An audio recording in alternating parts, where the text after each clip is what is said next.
Bom dia. Vou pedir para vocês abrirem suas Bíblias em Filipenses.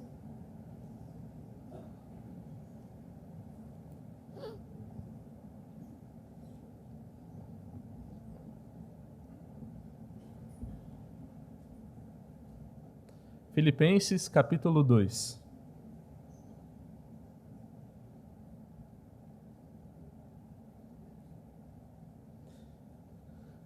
Hoje, na nossa classe conjunta, a gente vai estudar um pouquinho sobre a humilhação e a exaltação de Jesus. E eu queria começar lendo esses versículos de Filipenses, capítulo 2, dos versículos 5 até o versículo 11. E diz assim a palavra do Senhor: Tende em vós o mesmo sentimento que houve também em Cristo Jesus, pois ele, subsistindo em forma de Deus, não julgou como usurpação o ser igual a Deus. Antes, a si mesmo se esvaziou, assumindo a forma de servo, tornando-se em semelhança de homens e reconhecido em figura humana. A si mesmo se humilhou, tornando-se obediente até a morte, e morte de cruz. Pelo que também Deus o exaltou sobremaneira, e lhe deu o nome que está acima de todo nome, para que ao nome de Jesus se dobre todo o joelho, nos céus, na terra e debaixo da terra. E toda língua confesse que Jesus Cristo é o Senhor, para a glória de Deus Pai. Vamos orar? Senhor, nós temos a sua palavra lida diante de nós. E te pedimos, Deus, que abra o nosso entendimento para entender a sua palavra. Te peço, Senhor, que nesse momento me use apenas como seu instrumento para falar naquilo que vem do seu coração, Senhor. Que essa manhã seja proveitosa, Senhor, e que possamos aprender mais sobre Ti, ó Senhor. Em nome do Senhor Jesus Cristo é que oramos. Amém. Você já foi humilhado na sua vida? Já passou por uma situação assim que humilhante, sabe? Você se sentiu nesse sentimento horrível de humilhação? Eu lembro quando eu era criança, quando eu morava lá em São Paulo, Nino, e lá no colégio eu gostava de uma menina. Ela tinha até 1 ano a mais que eu, era mais velha. E um dia, na conversa ali com os meus coleguinhas, eu fui desafiado. Eles me desafiaram a ir lá e falar para a menina que eu gostava dela. Aí, claro, né? Eu, com todo o meu orgulho de um menino ali de 9, 10 anos, fui lá, aceitei o desafio. Aí eu procurei a menina no intervalo, na hora do recreio, encontrei ela conversando com um grupinho de amigas dela, cheguei lá na frente de todo mundo e falei que gostava dela. Eu não lembro, na verdade, qual era a resposta dela, mas eu lembro dela rir bastante. Ela, as amigas dela, os meus colegas, todo mundo começou a rir de mim. E aquele foi um momento humilhante para minha vida. De eu lembrar de eu passar muita vergonha ali. E você provavelmente já passou por momentos assim. Às vezes alguma coisa que não foi culpa sua, mas que você foi humilhado. Ou às vezes porque você realmente fez alguma coisa errada, alguma besteira, e acabou passando por um momento desse, de humilhação. Sabe? Não é um sentimento bom, você sabe muito bem disso.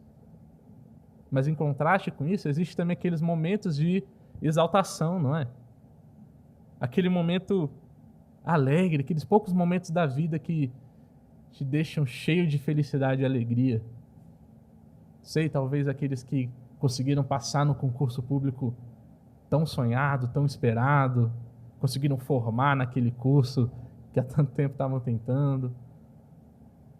E aí, você teve momentos na sua vida e que você teve esse sentimento tão bom, que as pessoas te elogiaram, que elas não riram de você, mas riram com você, pela sua felicidade. Hoje nós vamos aprender um pouco sobre a humilhação e a exaltação de Jesus, porque ele passou por isso também. Mas essas coisas são extremamente importantes, porque a humilhação dele e a exaltação dele tem efeito na nossa vida. Não foi algo só particular dele, mas é importante para a nossa salvação. Vamos estudar um pouquinho sobre isso. Primeiro, vamos começar então pela humilhação de Jesus. Ninguém gosta de ser humilhado ou de ser motivo de zombaria. É um estado horrível. Se você passou por isso, eu creio que todos vocês já devem ter passado por um momento de humilhação, sabe como é que é. Ninguém gosta de passar por isso. Ninguém quer voltar a passar por esse momento. E Jesus passou, mas pode ter certeza, ele passou pelo pior momento de humilhação. Um que você nunca vai passar na sua vida. E o estado de humilhação de Jesus é falado lá no nosso Catecismo Maior de Westminster. Na pergunta 46, você pode acompanhar aí na tela, fala o seguinte: qual foi o estado da humilhação de Cristo? O estado da humilhação de Cristo foi aquela baixa condição na qual, por amor de nós, despindo-se da sua própria glória, ele tomou forma de servo, em sua concepção e nascimento, em sua vida, em sua morte, e depois dela, até a ressurreição. Então, o Catecismo Maior ele começa falando que ele entende esse estado de humilhação de Cristo dividido em, vamos dizer assim, 3 partes. Que seria no nascimento, na vida dele e na morte dele até a ressurreição. E ele começa dizendo que foi em baixa, como você pode ver aí, na condição baixa. Ele faz essa ênfase de que o estado em que Jesus Cristo veio foi extremamente humilhante. Nós vamos lembrar que ele sempre foi Deus, mas em um momento da história ele se rebaixou, tomando a nossa natureza. Ele se humilhou. Ele também, o Catecismo Maior deixa claro que foi por amor de nós. É o que está escrito ali, né? Naquela baixa condição na qual, por amor de nós, ele fez isso. Você sabe, e nós sabemos que o principal objetivo de Cristo em toda a sua obra foi a glória de Deus. Mas um dos objetivos também foi o amor por nós. Foi o amor que ele teve por nós, miseráveis e pecadores. Deus ele não nos deixou na nossa condição também humilhante, mas se rebaixou a nossa condição para vir nos salvar. E também diz aí que ele fez isso voluntariamente. Vê aí que ele se despiu da sua glória. Ele não foi forçado a fazer isso. Ou ele também não fez isso de qualquer jeito, de forma apática, não. Ele voluntariamente fez isso por nós. Ele, na aliança que ele fez com o Pai na eternidade, de vir salvar nós, os pecadores. Mas vamos ver isso um pouquinho também nessas 3 fases, nessas 3 partes da humilhação de Cristo. Vamos começar então pelo nascimento dele. E o estado de humilhação de Jesus começa quando ele se encarna. Começa lá no nascimento. O Deus Todo-Poderoso, infinito, em glória, poder, santidade, da mesma substância do Pai e do Espírito Santo, que sempre existiu, o Criador de todas as coisas, no momento certo da história, ele toma para si a natureza humana. Ele, no momento escolhido por Deus, vai morar 9 meses no útero de uma virgem ali da Judéia. Às vezes a gente não consegue entender o quão absurdo é pensar uma coisa dessa. O quão absurdo é pensar que aquele que criou a existência veio aqui nascer como um bebê, precisar ser cuidado, protegido. Tome um momento só para pensar nisso. Você talvez já deve ter visto algum filme que mostra lá o rei chegando na cidade ou no vilarejo para passar um dia, alguma coisa assim. Aí ele vem com os guardas deles, aquele poder todo, aquela majestade toda, vem montado no seu cavalo para todo mundo ver ele e admirar. Aí para ele é reservado o melhor de todos os lugares da cidade, ele é servido por todos ali. Mas pensa em Jesus Cristo, que é o Rei dos Reis. E quando ele veio para a terra, onde estava a comitiva de recepção dele? Os guardas, toda aquela majestade. É interessante você ver isso, como é que ele inverteu as coisas quando ele veio.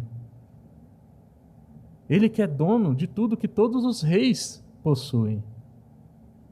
Ele não veio mostrando todas essa majestade. Quando ele nasceu, ele foi colocado numa manjedoura. A manjedoura era o local onde se colocava a comida dos animais. E Jesus foi colocado numa manjedoura porque não tinha lugar para colocar ele. E os príncipes, quando nascem, foram colocados nos berços de ouro. Sabe, como diz Nathan Wilson, num livrinho que eu indico para você ler, chamado Notas da Xícara Maluca, ele diz assim: o Senhor de toda a realidade está vindo. Ele, o Espírito puro, encarnará e precisará comer, respirar e ter suas fraldas trocadas. De todas as ideias mais fabulosas que um homem podia pensar, que a gente podia ter para o próprio Deus vindo para a Terra, ele escolheu vir assim e nascer na família de um carpinteiro. Mas a humilhação de Jesus continua, não é só no nascimento, ela continua na vida dele. Deus Filho, ele nasce com um bebezinho que precisava ser amamentado, protegido, cuidado. E ele se tornou homem. E como homem, ele se submete à lei. Ele não burlou as regras, não trapaceou. Ele submeteu-se à lei de Deus. E ele cumpriu ela perfeitamente. Ponto por ponto. E preste atenção, porque isso é realmente importante. Se Jesus não tivesse obedecido à lei perfeitamente à risca, não haveria redenção para nós. Porque ele, como nosso representante, alguém de carne e osso também, como a gente, cumpriu a lei perfeitamente, em todos os seus pontos, sem nenhum desvio, sem nenhum pecado, sem nenhuma falha, porque precisava de alguém realmente justo para redimir nós que somos injustos. Ele foi tentado em todas as coisas, assim como nós, assim como você é tentado nos pecados que você tem que lutar todos os dias. Mas ele nunca caiu, ele nunca vacilou. Além disso, ele teve que lidar com as injustiças desse mundo. com toda essa crueldade que existe aqui. No próprio nascimento dele, quando ele nasce, o rei Herodes manda matar todos os bebês que tinham ali ao redor, e ele tem que fugir, né? José e Maria pegam ele, fogem para o Egito. Não só isso, quando ele cresce, ele tem que continuar lutando contra os hipócritas, que se dizem tão justos, que controlam as pessoas, tentam manipular a religião, e ele teve que lidar com essas pessoas também, teve que lidar com falsas acusações contra ele. Ele teve que se humilhar a esse ponto de ficar sendo caluniado por meros homens, por meros mortais. O Senhor da Terra passou por problemas como nós também. Teve que lidar com as enfermidades de um corpo mortal, com unhas encravadas, com dor no pé, frio, fome. Como o próprio profeta Isaías diz, né? Isaías 53, versículo 4, certamente ele tomou sobre si nossas enfermidades, e as nossas dores levou sobre si. E Jesus Cristo se humilhou a esse ponto de ter que viver como um ser humano nesse estado tão miserável. E, por fim, na terceira parte da humilhação de Cristo, ele foi humilhado na sua morte, até a sua ressurreição. Ele foi traído por um dos seus próprios discípulos. E os outros abandonaram ele. No Sinédrio ele foi falsamente acusado, foi agredido.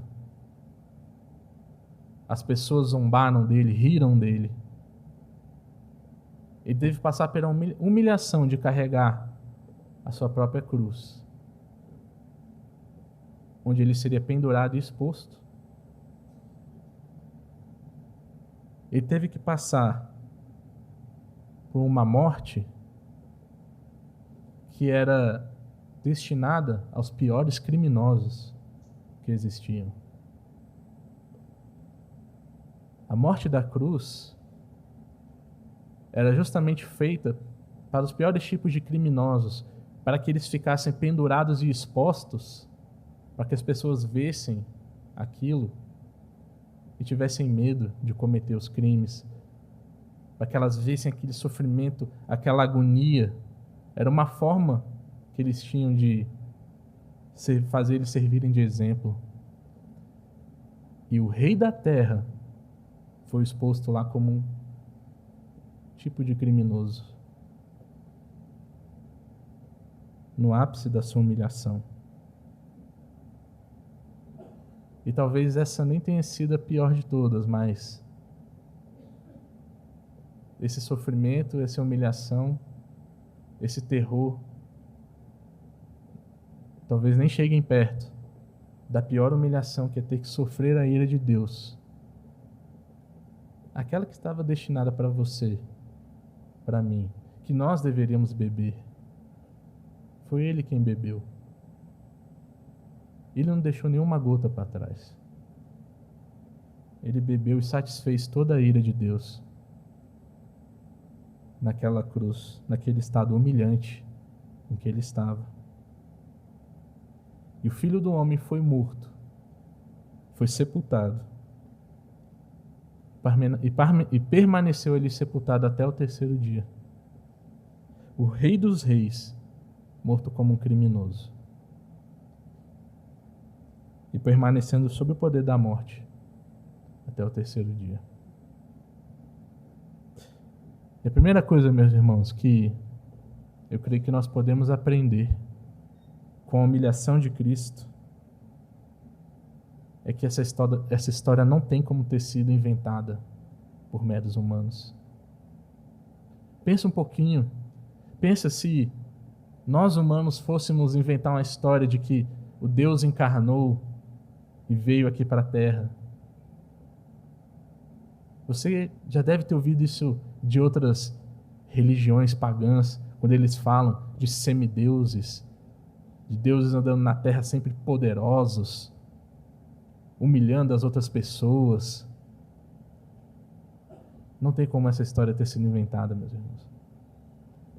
Porque Jesus Cristo, ele veio justamente para quebrar com esses paradigmas que a gente inventa. Ele veio inverter isso. O próprio Deus, ele veio como um filho de um carpinteiro, de mãos calejadas, viver numa família simples e humilde, viver uma vida cheia de humilhações e uma morte das mais humilhantes que podia existir. Essa humilhação de Jesus também nos ensina a nos pormos no nosso lugar. Quantas vezes a gente não é orgulhoso de não querer nos rebaixarmos? Jesus Cristo, ele se rebaixou e muito na nossa condição.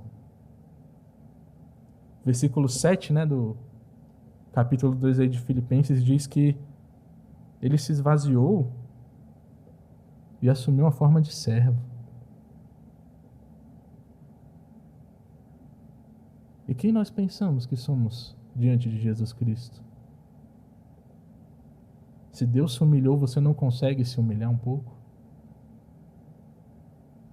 Isso me lembra uma história que um professor lá no seminário contou para a turma, que ele fala que alguns anos atrás um pregador, John Stott, famoso pregador, escreveu muitos livros, você deve ter ouvido falar no nome dele. Ele veio ao Brasil para participar de uma conferência e lá ele era como se fosse um acampadento, um negocinho que eles dormiam na igreja, passavam o dia todo lá. E aí na hora de tomar banho, o pastor me contou que uma das privadas entupiu. Já tinham poucas, uma delas entupiu, então piorou mais a situação. A fila para ficar pronto era gigantesca, começou a atrasar tudo. E ninguém ia lá resolver. Aí ele diz que o John Stott, vendo aquilo, ele mesmo foi lá, arregaçou as mangas e desentupiu a privada. Para vergonha de todos aqueles seminaristas, de todos aqueles pastores que estavam ali naquela conferência. Porque provavelmente ele não tinha vergonha de se humilhar a esse ponto. Ele sabia que o Rei dos Reis já tinha se humilhado muito mais. O Criador do Universo passou por uma humilhação muito pior. O que é se humilhar ao ponto de servir ali, de desentupir uma privada? E qual tem sido a marca das nossas vidas? De pessoas orgulhosas? Ou de pessoas humildes? Nós vimos até aqui sobre a humilhação de Jesus. Vamos ver um pouco também sobre a exaltação. A humilhação é algo terrível mesmo. E Jesus passou pela pior de todas. Mas não acabou ali. Não acabou ali porque a Bíblia nos conta da exaltação dele. Meus irmãos, nós como cristãos não podemos esquecer nenhum nem outro. Porque a humilhação e a exaltação são essenciais para a nossa salvação. Ele não permaneceu humilhado, morto, sepultado. Filipenses nos ensina aí no versículo 9, que ele foi exaltado sobremaneira, acima de todos os nomes. A sua humilhação ela foi a mais cruel de todas. Mas a sua exaltação foi ainda maior, mais gloriosa do que de todas as outras. A pergunta 51 do Catecismo Maior, ela diz assim: qual é o estado da exaltação de Cristo? O estado da exaltação de Cristo compreende a sua ressurreição, a ascensão, o estar sentado à destra do Pai e sua segunda vinda para julgar o mundo. Então ele vai entender aqui em 4 partes a ascensão de Cristo. Ele vai entender que o primeiro passo é na ressurreição dele, depois na ascensão dele, a terceira seria ele está lá sentado à destra de Deus, do Pai, e por fim, quando ele virá na sua segunda vez para julgar o mundo. Vamos começar então na ressurreição de Cristo. No primeiro passo, ele não permaneceu morto, ele não permaneceu ali sob o poder da morte. Também parafraseando ali Nathan Wilson, diferente de Jonas, que a baleia vomitou ele ao terceiro dia, Jesus Cristo rasgou o ventre da morte quando ele saiu. Ele podia ter simplesmente atravessado a pedra da tumba, mas ele fez questão de empurrar ela, para que não tivesse dúvidas de que ele estava vivo. Ele fez questão de mostrar que ele é realmente poderoso. A morte não podia deter Jesus Cristo. A morte não pode deter o próprio Deus homem. Jesus Cristo ele obedeceu perfeitamente à lei. Jesus Cristo nunca pecou, nunca cometeu um erro. Então a morte não tem poder algum sobre ele. E ele ressuscitou no mesmo corpo com que ele encarnou. Aquele mesmíssimo corpo, mas dessa vez um corpo incorruptível, imortal, sem sofrer as enfermidades dessa vida, sem morrer com o tempo. Ali foi comprovada que ele cumpriu a justiça divina, que ele satisfez a ira de Deus.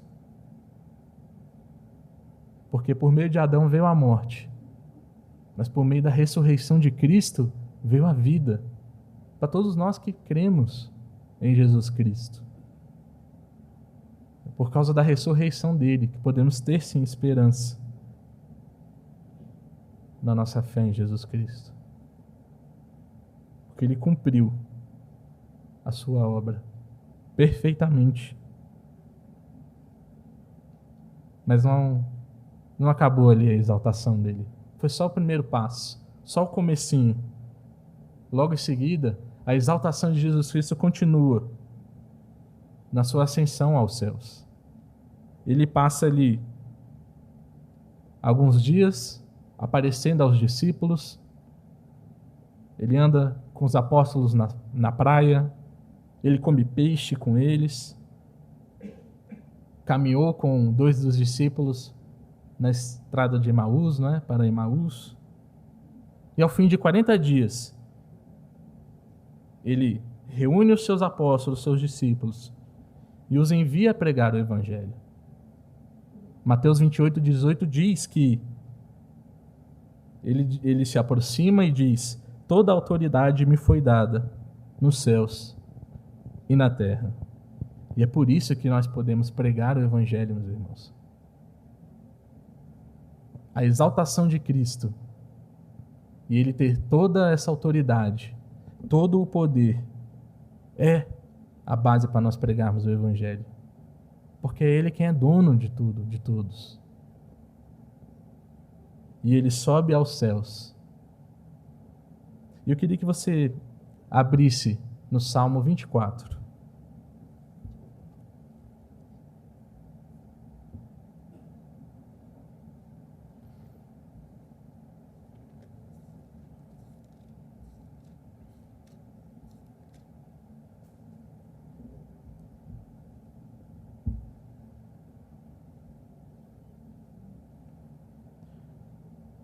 no Salmo de 24 nós podemos ter um vislumbre de como foi Jesus chegando aos céus. O Espírito Santo fez questão de registrar para a gente. Versículo 3. Esse salmo ele faz uma pergunta. Olha só. Quem subirá ao monte do Senhor? Quem há de permanecer no santo lugar? É como se ele estivesse perguntando quem é que tem essa capacidade. Quem pode subir no santo lugar, no santo monte do Senhor? E a resposta, nós vemos aí no versículo 4. O que é limpo de mãos e puro de coração, que não entrega a sua alma à falsidade, nem jura dolosamente. Esse que cumpre os requisitos é quem pode subir o monte do Senhor. É quem pode adentrar a esse santo lugar. Mas, meus irmãos, quando nós olhamos, ninguém consegue. Ninguém em toda a história consegue cumprir esses requisitos. Ser puro de coração, ser limpo de mãos. Se você olha para o seu coração, você percebe o quão longe você está de poder merecer a sua entrada para o céu. E na história a gente vê que somente um homem conseguiu cumprir isso aqui. De todos, a única exceção foi Jesus Cristo. Porque ele é limpo de mãos, é puro de coração. Ele viveu, mesmo humilhado na sua vida aqui, uma vida perfeita. Então ele merece entrar no céu. E eu acho interessante como o Paul Washer coloca numa pregação dele, imaginando Jesus Cristo chegando àqueles portões celestiais. Porque nunca nenhum homem chegou até ali. Esses requisitos aqui são para subir o monte do Senhor. Quem dirá chegar até os portões celestiais.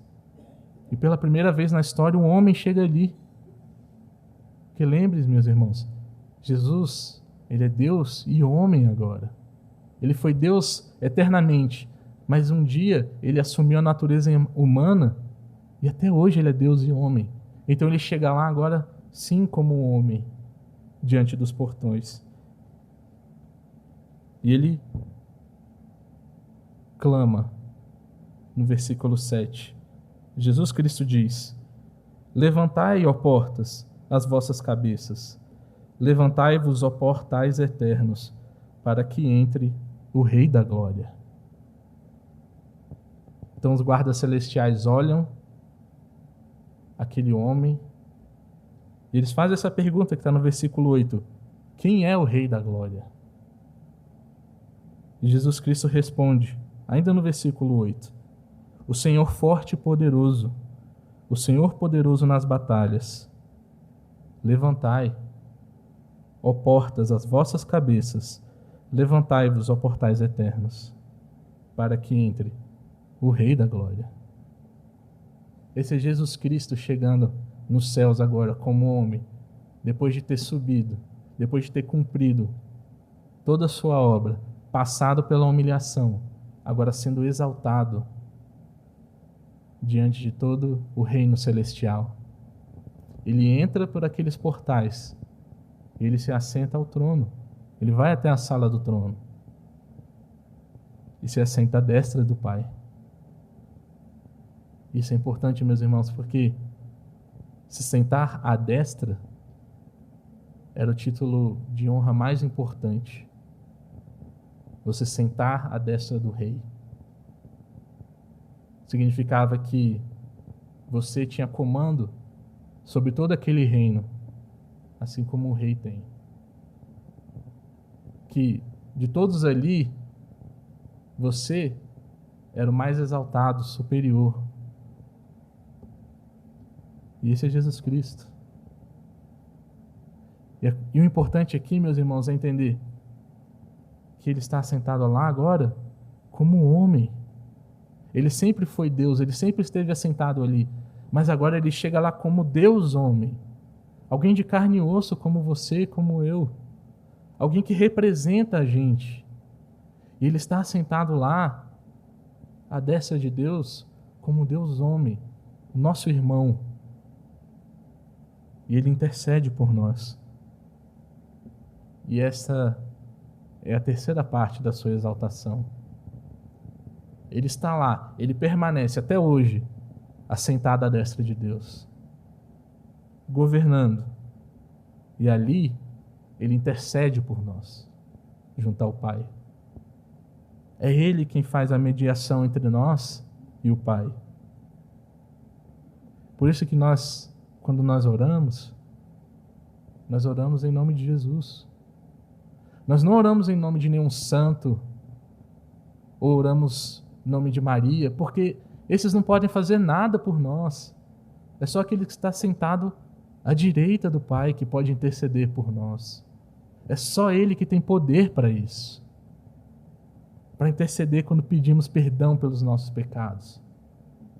Para interceder quando rogamos a Deus que tenha misericórdia de nós, que nos abençoe. É Jesus Cristo quem faz isso ali, porque Ele é quem pode, porque Ele é quem tem essa autoridade. Ninguém mais tem essa autoridade, meus irmãos. Por isso que é tudo por causa dEle, e é tudo para Ele. E é tudo por causa da humilhação e dessa exaltação dele. E lá ele reina, glorioso em majestade e poder, intercede por nós, até hoje. E é por isso que você tem acesso ao trono de graça de Deus. Creia nele, porque só ele pode interceder por você junto ao Pai. Mas a quarta parte, meus irmãos, para finalizar, é o glorioso dia da segunda vinda desse Rei. A quarta parte da exaltação de Cristo é aquele dia que nós não sabemos quando é, não nos foi revelado. Mas um dia ele virá. Um dia ele vai voltar não como um bebê, mas como o Rei da Glória. Ele não vai voltar mais e ser deitado numa manjedoura, mas ele vai voltar sentado no seu trono, aonde ele reina, aonde ele domina todas as coisas. E nem os céus vão conseguir se conter e vão se desfazer diante da sua majestade. Como diz lá em Filipenses 2, o texto que a gente estava antes, versículos 10 e 11, que ao som do nome de Jesus Cristo, todo joelho se dobrará. Todos vão confessar que Jesus Cristo é o Senhor. Sejam os que amam ou os que odeiam a Jesus Cristo. Todos vão se dobrar diante do som do nome de Jesus Cristo. E todos vão confessar que Ele é o Senhor. Aqueles que cuspiram Jesus Cristo quando Ele estava num estado de humilhação. Aqueles que caluniaram Ele, que agrediram Ele, esses cairão de joelhos e confessarão que Ele é o Senhor. E meus irmãos, nesse dia, Jesus ele virá para julgar o mundo. E Ele julgará todos com justiça. E pode ter certeza que não vai haver ninguém que vai conseguir escapar da justiça dele. Porque Ele não é subornado. Não tem como você burlar a justiça de Jesus Cristo. Porque Ele virá com vara de ferro para julgar, para dominar todos. E você vai ter que prestar contas do que você tem feito diante dele. Por isso, meus irmãos, não pense que tem como suportar a ira dele. Se esconda na graça dele enquanto ainda dá tempo. Apocalipse 6, de 15 a 17 diz: os reis da terra, os grandes, os comandantes, os ricos, os poderosos e todo escravo e todo livre se esconderam nas cavernas e nos penhascos dos montes. E olha só o que eles dizem aos montes e aos rochedos: cai sobre nós e escondei-nos da face daquele que assenta no trono e da ira do Cordeiro, porque chegou o grande dia da ira deles. E quem há que pode suster-se? Será menos terrível você ser esmagado por uma avalanche do que ter que lidar com a ira de Jesus. Então, meu irmão, se esconda nele, na sua graça, enquanto ele te chama hoje. Ele te convida hoje a se arrepender dos seus pecados, a crer nele, não crer mais, não crer que você consegue conquistar a sua entrada no céu. Você não é puro de coração, você não é limpo. Não tente conquistar e merecer o paraíso, porque você não vai conseguir. Se esconda naquele que já conseguiu. Ele te chama hoje a se arrepender. Ele te chama a viver uma novidade de vida.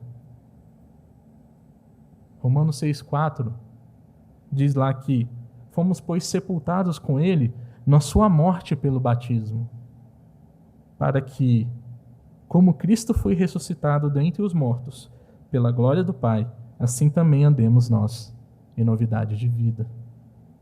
Ele te chama a participar da humilhação dele e da exaltação dele. Ele te chama, a você que ainda não se entregou a Cristo, venha participar, para que no dia que ele voltar você seja abraçado pela graça dele. E ele nos convida: deixe o seu orgulho para trás, deixe de tentar conquistar as coisas pela sua mão e vive em novidade de vida, obedecendo à lei, os mandamentos desse Rei glorioso. Quando ele voltar, só vão ter dois tipos de pessoas. Vão ter aqueles que se exaltaram nessa vida, aqueles que foram orgulhosos demais para se arrepender dos seus pecados, aqueles que desprezaram o nome do Senhor Jesus Cristo. Esses serão humilhados quando Jesus Cristo voltar. E eles permanecerão humilhados por toda a eternidade,